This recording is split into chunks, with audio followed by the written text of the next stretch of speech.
Léa Salamé a eu l'occasion de recevoir deux personnalités emblématiques des 12 coups de midi sur le plateau de Quelle époque? À savoir, l'animateur du célèbre jeu télé, Jean-Luc Reichmann, mais aussi l'actuel champion en titre, Emilien.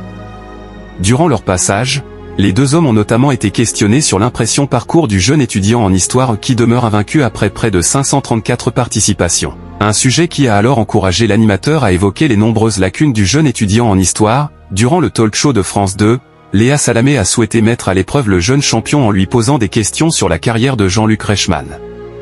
Et si le jeune Emilien a facilement trouvé les premières réponses, ce dernier s'est ensuite retrouvé bloqué lorsque l'animatrice lui a demandé quel a été le programme que Jean-Luc Reichmann a refusé de présenter et qui veut gagner des millions, note de la rédaction. Je ne sais pas, a ainsi avoué le jeune champion. Une confidence qui a alors encouragé Jean-Luc Reichmann à se livrer sur les lacunes de son poulain.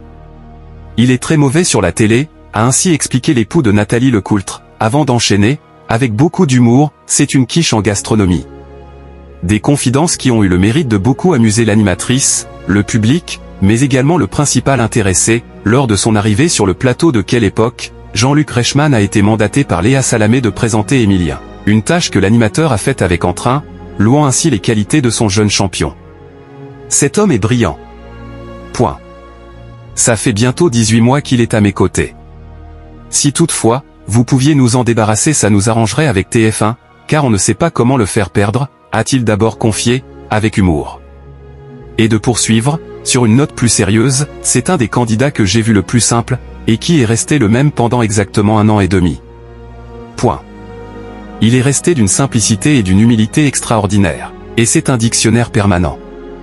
Une prise de parole qui, on l'imagine, a dû faire très plaisir au jeune homme. Merci de nous avoir suivis. Si vous n'êtes pas encore abonné, veuillez vous abonner et surtout activer la cloche des notifications pour ne rien rater.